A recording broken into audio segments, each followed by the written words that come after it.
నమస్కారం mass media TV news కి స్వాగతం. హెడ్లైన్ చూద్దాం. జనజాతర సభలో ఆకట్టుకున్న రాహుల్ రేవంత్ ప్రసంగాలు.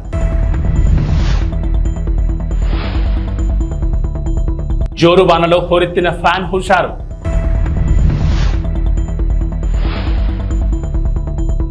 వైఎస్ఆర్సీపీ ఎమ్మెల్యే అభ్యర్థి కంబం విజయరాజు ఎన్నికల ప్రచారం. మహానేత స్వర్గీయ ఇందిరాగాంధీ ప్రాతినిధ్యం వహించిన మెదక్ పార్లమెంట్ నియోజకవర్గం నుంచి పోటీ చేస్తున్న నేల మధు ముదిరాజ్ కు కాంగ్రెస్ అధినేత రాహుల్ మద్దతు పలికారు. ఈ సందర్భంగా రాహుల్ గాంధీ మాట్లాడుతూ బీజేపీ రాజ్యాంగాన్ని మార్చి సామాన్య హక్కులను హరించేందుకు చూస్తోందని ఆరోపించారు. బీజేపీ మళ్లీ గెలిస్తే పేదలకు బీసీ, ఎస్సీ, ఎస్టీ, అనగాండ వర్గాల కింద రిజర్వేషన్లు రద్దు చేస్తుందని పేర్కొన్నారు. ముఖ్యమంత్రి రేవంత్ రెడ్డి మాట్లాడుతూ కాంగ్రెస్ పార్టీకి ప్రజల్లో వస్తున్న ఆదరణ చూసి ఓర్వలేక బీజేపీ, బీఆర్ఎస్ పార్టీలు కుట్రలు చేస్తున్నాయని ఆరోపించారు.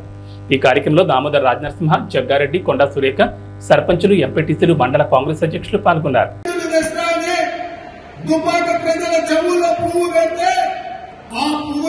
శాసనసభ ఎన్నికల్లో బండకేసి కొట్టిండ్రు, ఉప్పు తీసి ఉప్పు పోసి పాత వేసి ఇక ఉండగానే బీఆర్ఎస్ నాయకుడు బీఆర్ఎస్ నుండి నిలబడ్డాడు ఎవరో కాదు, మన మల్లన్న సాగర్లో, మన రంగనాయక సాగర్లో, మన కొండ పోచమ్మలో వేలాది ఎకరాల భూములను వేలాది మంది రైతులను ముంచి వాళ్ళ సొంత భూములు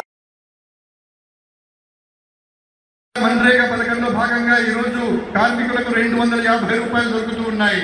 सरकार आने के बाद उनको 400 रुपए मनरेगा के लिए मिलेंगे. అది వచ్చి ప్రభుత్వం వచ్చిన తర్వాత मनरेगाలో భాగంగా 400 రూపాయలు కార్మికులకు ఇవ్వడం జరుగుతుంది. और जो आशा और आंगनवाड़ी में महिलाएं काम करती हैं उनकी आमदनी हम दुगनी करने जा रहे हैं. ఎవరైతే ఆశాలో ఉన్నారో, అంగన్వాడీలో పనిచేస్తున్నటువంటి మహిళలు ఉన్నారో వాళ్ళకు వచ్చేటటువంటి సంపాదన ఏదైతే ఉందో దాన్ని మేము రెట్టింపు చేస్తాము. గట్టిగా చప్పట్లు కొట్టండి. भाइयों बहनों मैं आपको साफ बताना चाहता हूँ. స్నేహితులారా, సోదర సోదరీమణులారా, నేను మీకు స్పష్టంగా చెప్పాలనుకుంటున్నాను. एक लाइन में मैं आपको इंडिया सरकार के बारे में बताना चाहता हूँ. కేవలం ఒకే ఒక పంక్తిలో, ఒకే ఒక లైన్లో, ఒకే ఒక వాక్యంలో నేను ఇండియా ప్రభుత్వాన్ని గురించి నేను చెప్పాలనుకుంటున్నాను. जितना पैसा नरेंद्र मोदी जी ने हिंदुस्तान के अरबपतियों को दिया है उतना ही पैसा हम हिंदुस्तान के गरीब लोगों के बैंक अकाउंट में डालने जा रहे हैं. ఎంత సొమ్మైతే నరేంద్ర మోడీ గారు కోటీశ్వరులకు, ధనవంతులకు, కుబేరులకు ఇచ్చారో అంత సొమ్మును మేము పేదల యొక్క బ్యాంకు అకౌంట్లలో వేస్తాము. अंत में भाइयों बहनों, ये अम्बेडकर जी का संविधान है, गांधी जी का संविधान है, इसकी हम सबको मिलकर रक्षा करनी है. స్నేహితులారా, నేను చేతిలో పట్టుకున్నటువంటి పుస్తకం ఏదైతే ఉందో అది అంబేద్కర్ గారు రాసినటువంటిది, గాంధీ గారి స్వప్నం. కాబట్టి ఆ పుస్తకాన్ని, ఆ సంవిధానం అంటే ఆ రాజ్యాంగాన్ని పరిరక్షించుకోవాల్సిన బాధ్యత ప్రతి భారతీయుడి మీద ఉంది. रिजर्वेशन की रक्षा करनी है, पब्लिक सेक्टर की रक्षा करनी है, किसानों, मजदूरों, बेरोजगार लोगों को की रक्षा करनी है. రిజర్వేషన్ల ఫలితంగా రిజర్వేషన్లను మనం కాపాడుకోవాలి. అదే విధంగా కార్మికుల్ని కాపాడుకోవాలి, కర్షకుల్ని కాపాడుకోవాలి, పేదవాళ్ళని కాపాడుకోవాలి. ఇవన్నీ కాపాడుకోవాలి.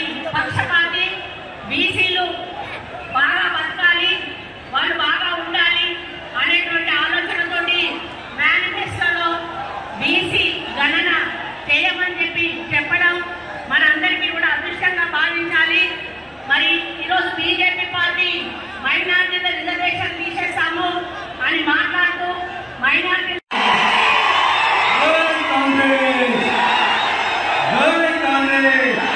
సోనియా గాంధీ గారి నాయకత్వం, రాహుల్ గాంధీ గారి నాయకత్వం, మన రేవంత్ అన్న నాయకత్వం.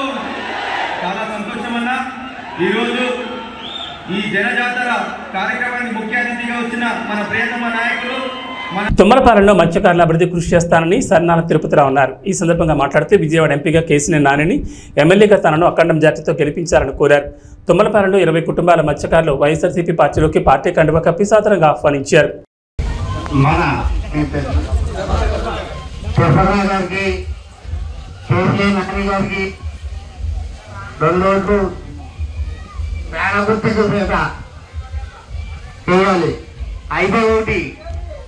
పోయినసారి చంద్రబాబు నాయుడు గారు వస్తారని అన్నారు. అయితే చంద్రబాబు నాయుడు వస్తే కలకత్తా నుంచి పుణ్యవాడి గారి నుంచి బెంగళూరు దాకా వెయ్యి తీసేపడంలో అది అప్పుడే జరిగింది. ఇప్పుడు కూడా చంద్రబాబు నాయుడు గారిని ఓటు వేస్తే ఇది ఇప్పుడు మన ముందే బేస్ కూడా పార్టీ చేస్తారు, కంపల్సరీగా అవుతారు, పార్టీ చేస్తారు. చంద్రబాబు నాయుడు గారు సీఎంగా అవుతే ఒక గుడి తప్ప చర్చలు తప్ప మన ఉండే బేస్ కూడా పార్టీ చేయగలుగుతారు. మనం ఎక్కడో ఇతరులు వ్యాఖ్యలు కూడా కానీ దేనికి కానీ అవకాశం ఉండదు. దయచేసి 2 రోజులు కూడా పేదగుట్టుకు వెళ్ళాలని కోరుతున్నాం. అలాగే జగన్ వల్ల లబ్ధి పొందడంటే ఎవరు లేరు. ఆ పార్టీ ఈ పార్టీ లేదు, తెలుగుదేశం పార్టీ అయినా వైసీపీ పార్టీ అయినా జనసేన పార్టీ అయినా ఏ పార్టీ వాళ్ళైనా ప్రతి రేషన్ కార్డు కూడా 1,00,000 రూపాయలకి ఇస్తాయి. అమ్మఒడి అవుతూనే ఉన్నాయండి. ఏదైతే మొత్తం మీద మీరు లెక్క చూసుకుంటే 1,50,000 తుమ్మలపాలెం వైఎస్ఆర్ కాంగ్రెస్ పార్టీ నాయకులకు, కార్యకర్తలకు, సానుభూతి పరులకు, ఈ గ్రామ ప్రజానీకానికి అందరికీ కూడా పేరు పేరున నమస్కారాలండి. రేపు 13వ తారీఖు జరుగుతున్న ఎలక్షన్లో ఇక్కడ ఈ నియోజకవర్గానికి నేను ఎమ్మెల్యేగా, కేశినేని నాని గారు ఎంపీగా పోటీ చేస్తూ ఉన్నాం. మీ ఆశీస్సులు, మీ ఆదరణ అందరూ కూడా ఇవ్వాలని మేమంతా కూడా కోరుకుంటూ ఉన్నాం. కొంతమంది చెప్తా ఉన్నారు, ఈ 5 సంవత్సరాలు బట్టి మేము అది చేసాం, ఇది చేసాం అని చెప్తా ఉన్నాడు. ఇవాళ జగన్మోహన్ రెడ్డి గారు ఇచ్చిన ప్రతి ఒక్క పథకాన్ని కూడా ప్రతి ఒక్కళ్ళకి కూడా ఇంటికి తీసుకెళ్ళి ఈరోజు వైఎస్ఆర్ కాంగ్రెస్ పార్టీ ఇవ్వడం జరిగింది. అవి ఏం జరగలేదు, అవి ఏం ఇవ్వలేదు అని చెప్తా ఉన్నాడు. ఇక్కడ చాలామంది పెద్దలు ఉన్నారు, అందరికీ మీ అందరికీ తెలిసినవి. ప్రతి ఒక్క ఇంటికి కూడా ఏ పార్టీలకి సంబంధం లేకోకుండా అందరికి కూడా ప్రతి ఒక్క సంక్షేమ పథకం ఇంటికి వెళ్ళింది. అభివృద్ధి అనేది ఎక్కడ ఏది కావాలో జరుగుతూ ఉన్నది. అవి కూడా ఇన్ని అబద్ధాలు ఆడుతూ ఉన్నాడు. ఇట్లాంటి అబద్ధాలకు పోలవరం నియోజకవర్గం టీ నరసాపురం మండలం బొర్రంపాలెం గ్రామంలో జడ్పీటీ సభ్యులు సామంతపూడి సూరిబాబు ఆధ్వర్యంలో బీసీ ఆత్మీయ సమావేశం నిర్వహించారు. ఈ కార్యక్రమానికి ముఖ్య అతిథిగా పోలవరం శాసనసభ్యులు తెల్లం బాలరాజు, కారుమూరి సునీల్ కుమార్ పాల్గొన్నారు.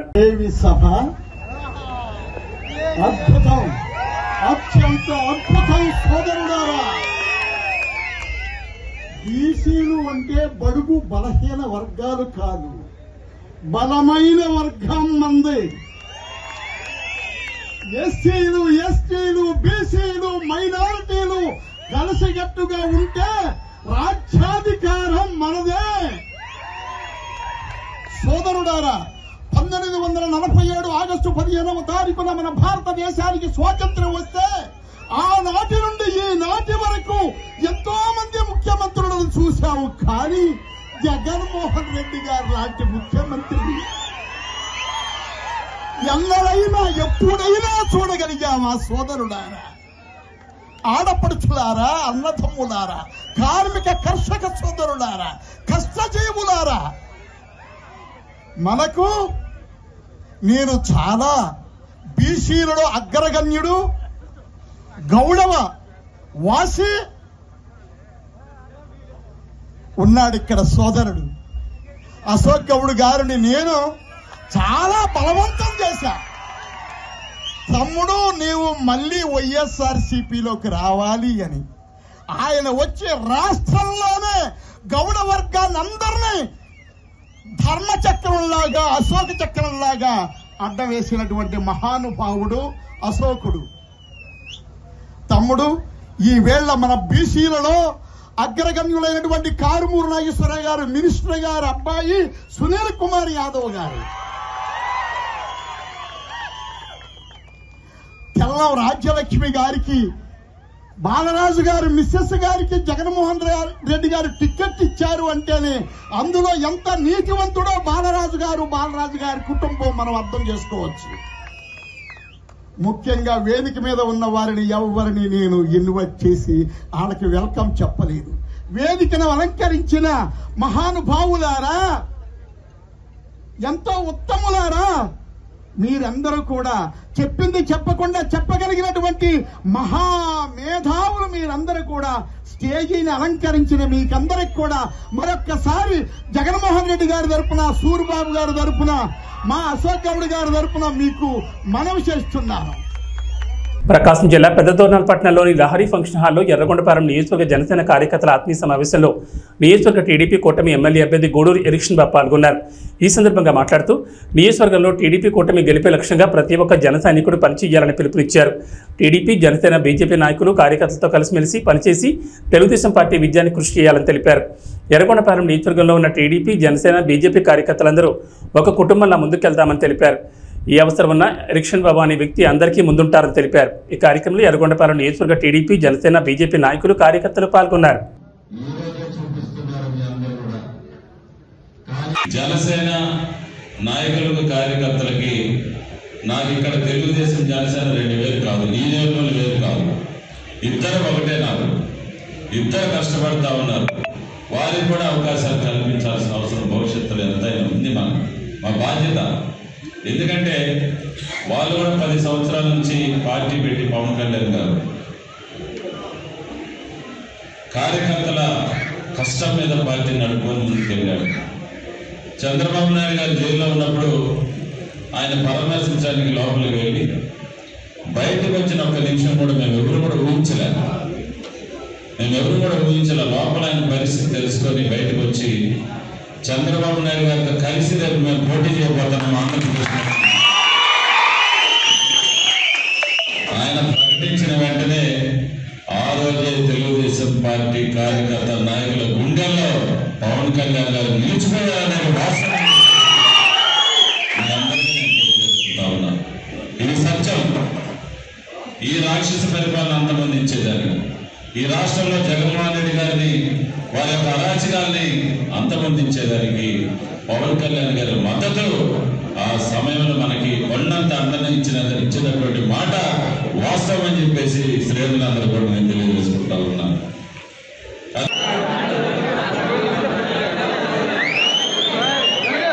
ఎన్టీఆర్ జిల్లా జగ్గేపేటలోని ప్రజల జీవితాల్లో వెలుగులు నింపడమే లక్ష్యంగా తెలుగుదేశం, జనసేన, బీజేపీ ప్రజాకూటమి అద్భుతమైన మేనిఫెస్టోను రూపొందించిందని వంగవీటి రాధాకృష్ణ అన్నారు.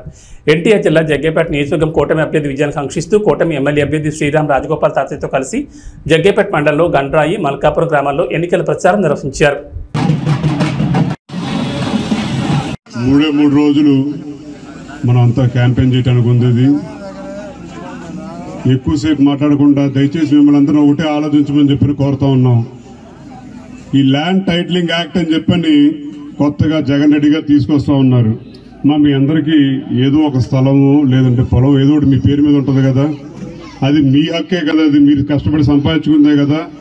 కొత్తగా ఆయన మీకు హక్కు మీ స్థలం మీద మీకు హక్కు కల్పించడానికి ఆయన చట్టం తీసుకొచ్చి కాగితాలు ఆయన దగ్గర పెట్టుకుంటాడని చెప్పంట. అలాంటి వాళ్ళు నమ్మచ్చా లేదని చెప్పని కూడా అందరూ ఒకసారి ఆలోచించమని చెప్పని కోరుతా ఉన్నాం. అది సంక్షేమం పేరని చెప్పని మొత్తం అందరి దగ్గర దోచేసి ఇవాళ ఎన్నికల వేళల్లో ప్రతి అభ్యర్థికి, అధికార పార్టీ అభ్యర్థికి మీకు 5,000 రూపాయలు ఓటుకి ఇవ్వమని చెప్పని పంపించారు. 5,000 రూపాయలు ఓటు తీసుకోండి, తప్పకుండా ఓటు మాత్రం మన తాతయ్య గారికి ఇవ్వమని చెప్పని కోరుతా ఉన్నాం మిమ్మల్ని అందరినీ. మన ప్రభుత్వం ఉన్నప్పుడు 500-600 రూపాయలు ఉంటే ఈరోజు 1000 రూపాయలు దాటిపోయి గ్యాస్ సిలిండర్. దాని దృష్టిలో ఉంచిన నాయకుడు దీపం పథకం ద్వారా ప్రతి ఇంటికి కూడా సంవత్సరం 3 గ్యాస్ సిలిండర్ కూడా అందజేయడం జరుగుతుంది. అదేవిధంగా ఆర్టీసీ బస్ ఛార్జీలు ఈ ప్రభుత్వం వచ్చిన తర్వాత 5-6 సార్లు బస్ ఛార్జీలు పెరిగాయి. దాని దృష్టిలో ఉంచుకొని మన నాయకుడు మహిళల కోసం ఆర్టీసీ బస్సులో ఉచిత ప్రయాణం కూడా కల్పించబోతున్నారని చెప్పి కూడా తెలియజేస్తా ఉన్నాం. ప్రత్యేకంగా యువత కోసం లోకేష్ బాబు పాదయాత్ర చేస్తా ఉంటే చాలా మంది యువత వాళ్ళ యొక్క సమస్యలు చెప్పారు. చదువుకున్న ఉద్యోగాలు లేవు. మన ప్రభుత్వం వచ్చిన తర్వాత యువతకు ఉద్యోగం కల్పించడం, ప్రభుత్వ ఉద్యోగాలు ఒకవైపు, పరిశ్రమ స్థాపించి ప్రైవేట్ ఉద్యోగాలు, అదేవిధంగా ఐటీ సంస్థలు ఏర్పాటు చేసి ఐటీ జాబ్ కూడా 20 లక్షల మంది ఉద్యోగాలు కల్పిస్తారు. ఎవరికైతే ఉద్యోగం లేదో అటువంటి వాళ్ళకి నిరుద్యోగ భృతి కింద ప్రతి నెల 3,000 రూపాయలు కూడా అందజేయడం జరుగుతుంది. ఇవన్నీ దృష్టిలో ఉంచుకోండి. ఎవరికైతే పేదవాళ్ళకి సొంత ఇల్లు లేదో ఇంటి స్థలం 3 సెంట్లు స్థలం ఇచ్చి పక్కా గృహం కూడా ఏర్పాటు చేస్తారు. అదేవిధంగా ఇంటింటికి కూడా కుళాయి పట్టు కూడా ఏర్పాటు చేస్తారని చెప్పి కూడా మనం మేనిఫెస్టోలో చేశాం. మరి బీసీ ఎస్సీలకు ఈరోజు ఎస్సీలకు 50 సంవత్సరాలకి పెన్షన్ ఇస్తా ఉన్నాం.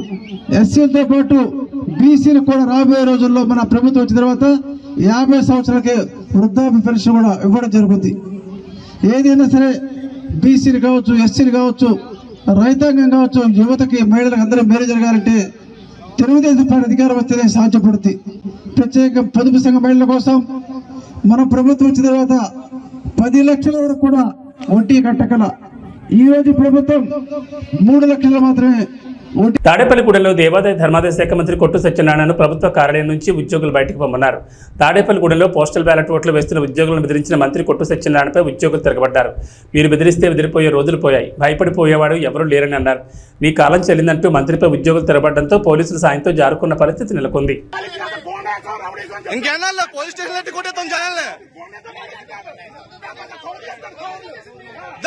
గేట్ బయట రావాలా, గేట్ బయట ఏదైనా గేట్ బయట ఫోటో తీసుకో. గేట్ రాబడి ఉంటాం కాదు, గేట్ బయట, గేట్ బయట బాబు అటు కూడా తీయమ్మా, అటు తీసేసి ఒకరితో కాదు అందరూ తీ. आप लोग को देखो,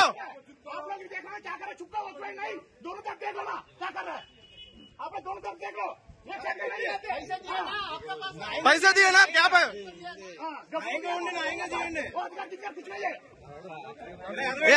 इलेक्शन ड्यूटी है,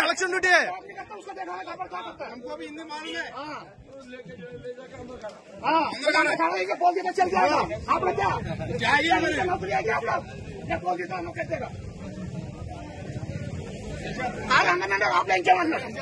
ఏ హత్రం ఇంకా అయిపోయింది, రోజులు అయిపోయినాయి, బెదిరించి భయపడే రోజులు అయిపోయినాయి అందరి దగ్గర. క్యాండిడేట్ తిరగచ్చారు ఆపలా, క్యాండిడేట్ రాబుల పని ఏంటి?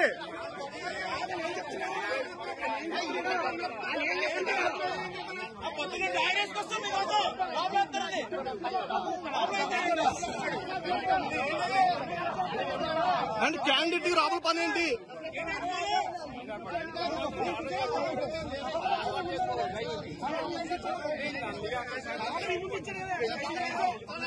శ్రీరామ్ రాజగోపాల్ విజయాన్ని కాంక్షిస్తూ వారి కుటుంబీకులు, కౌన్సిలర్ రామలక్ష్మి, మాజీ కౌన్సిలర్ కొరకొట్టి సైదుల ఆధ్వర్యంలో ఆలయ ప్రధాన అర్చకులు శ్రీరంగం శ్రీనివాచార్యుల బృందం ఆధ్వర్యంలో విశేష పూజలు జరిపి హోమం నిర్వహించారు. వారి విజయం తథ్యమవ్వాలని భగవంతుని సేవలో కార్యకర్తలు, అభిమానులు పాల్గొన్నారు.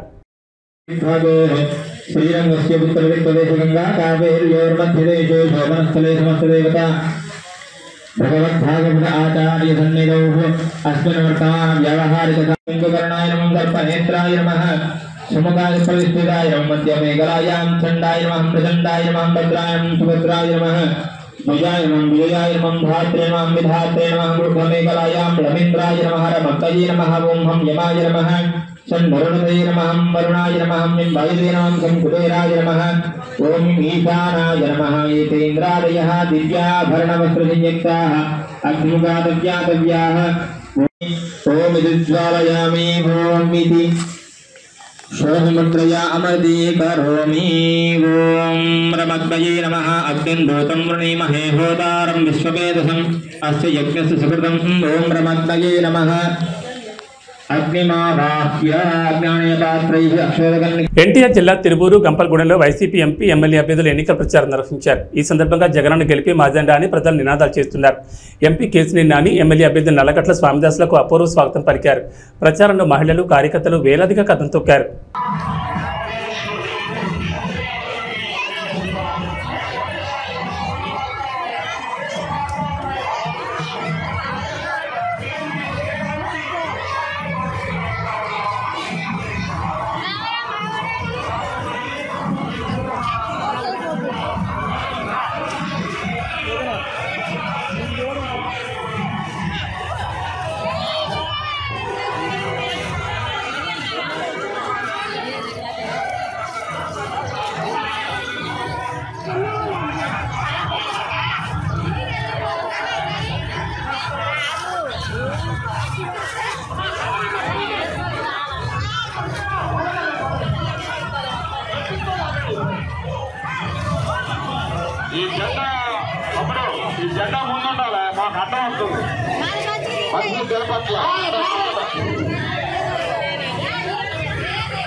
నాయకులందరూ కూడా మహిళా తల్లులందరినీ కూడా ముందు నడిపించాలి.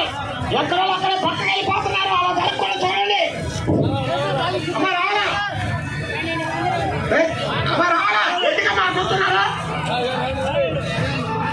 ఇచ్చాపురం నియోజకవర్గ ఉమ్మడి అభ్యర్థి బెందాళం అశోక్ కొర్లం పరిసర ప్రాంతాల్లో ప్రచారాన్ని కొనసాగించారు. ఎక్కడికి వెళ్లినా ప్రజలు జేజేలు పలుకుతూ స్వాగతం పలికారు. అత్యధికంగా మహిళలు పాల్గొని హారతలిస్తూ తిలకం దిద్దుతూ గెలుపు కోసం తమ వంతు కృషి చేస్తామని హామీ ఇచ్చారు. మాది మాకన్నపురము. నా పేరు మధ్యలో మహాలక్ష్మి. మాకు అశోక్ బాబే కావాలి. మాకు అశోక్ బాబుకే గెలిపిస్తాం. చంద్రబాబు నాయుడు గెలల్లా, అశోక్ బాబు గెలల్లా, రామ్మోహన్ నాయుడు గెలల్లా. మంచిగా చేసినారు. రోడ్లు, కరెంట్లు అన్ని చేసినారు. బిల్డింగ్ చేసినారు. అన్నీ బాగుపడతాయి. నీళ్ళు తాగలేకపోతున్నామని ఒక మహిళ ప్రశ్నించింది. మహిళ ప్రశ్నించిన వెంటనే సాయంత్రం అక్కడ ఉన్నటువంటి వైసీపీ గూండాలు వెళ్ళి ఆవిడ ట్రాక్టర్తో గుద్ది చంపేశారు. ఈరోజు దాని మీద కేసు లేదు. ఒక చిన్న కుర్రోడు వాళ్ళ అక్కని ఎందుకు ఏడిపిస్తున్నారని అడిగితే 10వ తరగతి కుర్రోడిని పెట్రోల్ పోసి తగలబెట్టేశారు. కేసు లేదు. ఇక్కడ మన నియోజకవర్గంలో ఒక వాలంటీరు ఒక వ్యక్తికి తల మీద నరికితే 18 కుట్లు పడితే కేసు లేదు. ఈ రకంగా కొంతమందిని పోలీస్ డిపార్ట్మెంట్ ని వాళ్ళ గుప్పెట్లో పెట్టుకుని ప్రజల్ని భయభ్రాంతులకు గురి చేయడం. ఇక పనికిమాలిన వ్యవస్థ మీకు తెలుసు, వాలంటీర్ వ్యవస్థ. అది ఎంత పనికిమాలిన వ్యవస్థ అంటే వాడికేమో జీతం అట మన డబ్బుల్లోంచి ఇవ్వాలట. మన డబ్బులని ఎందుకన్నానంటే మనం కొన్న పప్పు ఉప్పు మీదకి వచ్చినటువంటి ట్యాక్స్ ని 5,000 రూపాయలు హానరోరియంగా ఈరోజు వాలంటీర్లకు ఇస్తున్నారు. మన డబ్బు ఆడికి ఇస్తే ఆడొచ్చి మన భుజాన కూర్చుంటున్నాడు. మీరు తెలుగుదేశం వాళ్ళు మీటింగ్కి వెళ్తే మీకు పెన్షన్ కట్ చేస్తాం, మీకు తెలుగుదేశం వాళ్ళు మీటింగ్లకు వెళ్తే మీకు రేషన్ కార్డు కట్ చేస్తాం, లేకపోతే అమ్మఒడి ఇవ్వం అని బెదిరిస్తున్నాడు. ఈరోజు వచ్చి మన మీద పెత్తనం చెలాయించే ప్రయత్నం. ఈ మధ్యన ఇంకో కొత్త డ్రామా. పాపం పెన్షన్ తీసుకుంటున్నటువంటి పెద్దవాళ్ళు ఇక్కడ చాలా మంది ఉన్నారు. ఎలాంటి డ్రామాలు ఆడుతున్నారంటే, అమ్మ నాకు తెలియక అడుగుతారు, 5,000 రూపాయలు నీకు ప్రభుత్వం ఇస్తుంది కదా, ప్రభుత్వం ఇస్తుంది. ప్రభుత్వం ఇస్తే నువ్వు ఎవరికి పనిచేయాలి? ప్రభుత్వంకా పార్టీకా? ప్రభుత్వానికి పనిచేయాలి. మరి ఈరోజు నువ్వెందుకు రాజీనామా చేశావు? ఎందుకంటే ఎలక్షన్ కమిషన్ నీకు క్లియర్ గా గైడ్ లైన్స్ ఇచ్చింది. ఎట్టి పరిస్థితుల్లో ఎలక్షన్ కు సంబంధించినటువంటి ఏ ఒక్క కార్యక్రమంలోనైనా వాలంటీర్ గాని ఉంటే అక్కడ వాడిని వెంటనే వాడికి క్రిమినల్ కేసులు కట్టి వాడిని ఎట్టి పరిస్థితుల్లో కూడా ఉద్యోగం రాకుండా చేస్తామని చెప్పింది. చెప్పగానే జగన్మోహన్ రెడ్డి ఉలికి పడ్డాడు. వెంటనే ఏం చేశాడు? వాలంటీర్లతో రాజీనామా చేయించి ఈరోజు ఇంటికి ఇస్తున్నటువంటి పెన్షన్లు మీరు వెళ్ళి బ్యాంకుల దగ్గర క్యూలు కట్టాల్సినటువంటి పరిస్థితి కల్పించాడు. ఈ ప్రాసెస్ లో కొంతమంది ముసలి వాళ్ళు చనిపోయారు. మరి ఈ చనిపోయినటువంటి వారికి బాధ్యులు ఎవరండి? ఏమంటే ఈ చనిపోవడం కూడా చంద్రబాబు నాయుడు గారు తప్పని చంద్రబాబు నాయుడు మీద తోసే ప్రయత్నం చేస్తున్నాడు. అంటే తండ్రి శవం పక్కన సంతకాలు తీసుకున్నటువంటి ఈ దగుల్బాజీ వెధవకి ఆఖరికి శవాలతో రాజకీయం చేయడం అలవాటు అయిపోయింది. 2019లో అలపేస్తున్నాడు, అది చంద్రబాబు నాయుడు గారు తప్పు అంటున్నాడు. సో ఈ రకంగా ప్రజల్ని ఇంకా మభ్యపెట్టే ప్రయత్నం చేస్తున్నాడు. మరి మీ అందరికీ తెలుసు, చంద్రబాబు నాయుడు గారిని అరెస్ట్ చేశారు. దాదాపు 60 రోజులు జైల్లో ఉంచారు. 16 నెలలు నేను జైల్లో ఉన్నాను కాబట్టి చంద్రబాబు నాయుడిని ఒక్క నిమిషమైనా జైల్లో ఉంచలేకపోతానా అని ఒక శాడిస్ట్ ఆనందం. ఈ శాడిస్ట్ ఆనందం తీర్చుకోవడానికి చంద్రబాబు నాయుడు గారికి జైల్లో పెట్టారు. అయితే అది మంచిదైంది. ఎందుకు మంచిదైందంటే 2 రకాలుగా మంచిదైంది. ఒకటి, చంద్రబాబు నాయుడు గారు దాదాపు తప్పు చేయలేదు. చంద్రబాబు నాయుడు గారు నాకు తెలిసి రోజుకు 3-4 గంటలు పడుకుంటానేమో, 24 గంటలు పనే చేస్తుంటాడు. ఆ 60 రోజులు జైల్లో ఉండడం వల్ల పెద్ద ఆయన కొంచెం విశ్రాంతి దొరికింది. మొదటి మంచిది. రెండో మంచితనం ఏంటంటే, సహజంగా ఎవడైనా అరెస్ట్ అయితే, ఇప్పుడు మన ఊర్లోనే ఎవడైనా అరెస్ట్ అయ్యాడు అనుకోండి, మనం ఆయన ఒక దొంగలాగా చూస్తాం, మాట్లాడడానికి ఇష్టపడం. మాట్లాడితే నా పక్కనోడు ఎవడైనా నా గురించి తప్పుగా అనుకుంటాడేమో అని దూరంగా ఉంచుతాం. అలాగే జగన్మోహన్ రెడ్డిని జైల్లో పెడితే అటువంటి దొంగలే వెళ్ళి జైల్లో కలిశారు తప్ప వేరే వ్యక్తి అవ్వడం కూడా ఆయన పట్టించుకోలేదు. సమయం ఇది. ఎందుకంటే ఇంకా 3 రోజులు ఉంది. ఈ 3 రోజుల్లో మరి రామరావణ యుద్ధం జరగబోతుంది. మీ అందరికీ తెలుసు. జగన్ ఏబీ బులెటిన్ విశేషాలు. నమస్కారం.